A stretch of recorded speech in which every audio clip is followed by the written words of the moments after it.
Hello, everybody! Welcome to today's reading through the Bible in 365. Today we are going to be focusing on Psalm chapter 29 and chapter 30, and then Acts chapter 23, verses 1 to 15. So I feel like it's going to be really short today. Let's get started with Psalm chapter 29. Excuse me. Honor the Lord, you heavenly beings. Honor the Lord for his glory and strength. Honor the Lord for the glory of his name. Worship the Lord in the splendor of his holiness. The voice of the Lord echoes above the sea. The God of glory thunders. The Lord thunders over the mighty sea. The voice of the Lord is powerful. The voice of the Lord is majestic. The voice of the Lord splits the mighty cedars. The Lord shatters the cedars of Lebanon. He makes Lebanon's mountains skip like a calf. He makes Mount Hermon leap like a young wild ox. The voice of the Lord strikes with bolts of lightning. The voice of the Lord makes the barren wilderness quake.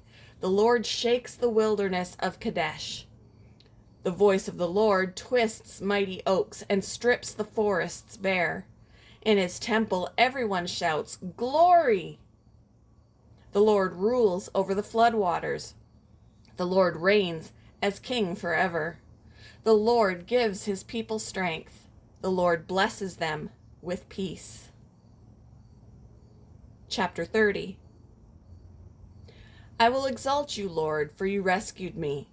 You refused to let my enemies triumph over me. O Lord my God, I cried to you for help, and you restored my health. You brought me up from the grave, O Lord. You kept me from falling into the pit of death. Sing to the Lord, all you godly ones. Praise his holy name. For his anger lasts only a moment, but his favor lasts a lifetime. Weeping may last through the night, but joy comes in the morning.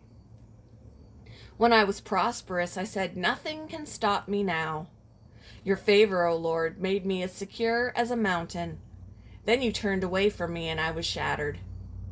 I cried out to you, O Lord. I begged the Lord for mercy, saying, "What will you gain if I die? If I sink into the grave, can my dust praise you? Can it tell of your faithfulness?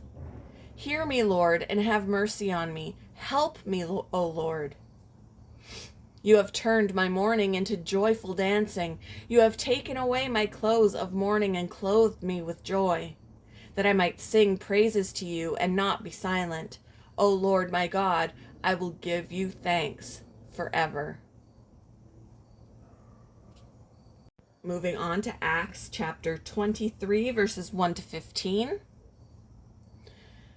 Gazing intently at the high council, Paul began, "Brothers, I have always lived before God with a clear conscience." Instantly, Ananias the high priest commanded those close to Paul to slap him on the mouth. But Paul said to him, "God will slap you, you corrupt hypocrite. What kind of judge are you to break the law yourself by ordering me struck like that?" Those standing near Paul said to him, "Do you dare to insult God's high priest?" "I'm sorry, brothers. I didn't realize he was the high priest," Paul replied. "For the scriptures say, 'You must not speak evil of any of your rulers.'" Paul realized that some members of the high council were Sadducees and some were Pharisees, so he shouted, "Brothers, I am a Pharisee, as were my ancestors, and I am on trial because my hope is in the resurrection of the dead." This divided the council. Excuse me. The Pharisees against the Sadducees, for the Sadducees say there is no resurrection or angels or spirits, but the Pharisees believe in all of these. So there was a great uproar. Some of the teachers of religious law who were Pharisees jumped up and began to argue forcefully. "We see nothing wrong with him," they shouted. "Perhaps a spirit or an angel spoke to him." As the conflict grew more violent, the commander was afraid they would tear Paul apart. So he ordered his soldiers to go and rescue him by force and take him back to the fortress. That night the Lord appeared to Paul and said, "Be encouraged, Paul. Just as you have been a witness to me here in Jerusalem, you must preach the good news in Rome as well." The next morning, a group of Jews got together and bound themselves with an oath not to eat or drink until they had killed Paul. There were more than 40 of them in the conspiracy. They went to the leading priests and elders and told them, "We have bound ourselves with an oath to eat nothing until we have killed Paul.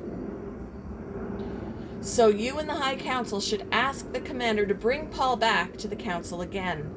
Pretend you want to examine his case more fully. We will kill him on the way."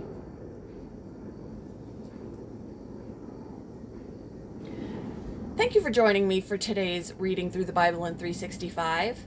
I hope you all have a wonderful Tuesday, and I will see you in the next one, guys. Bye!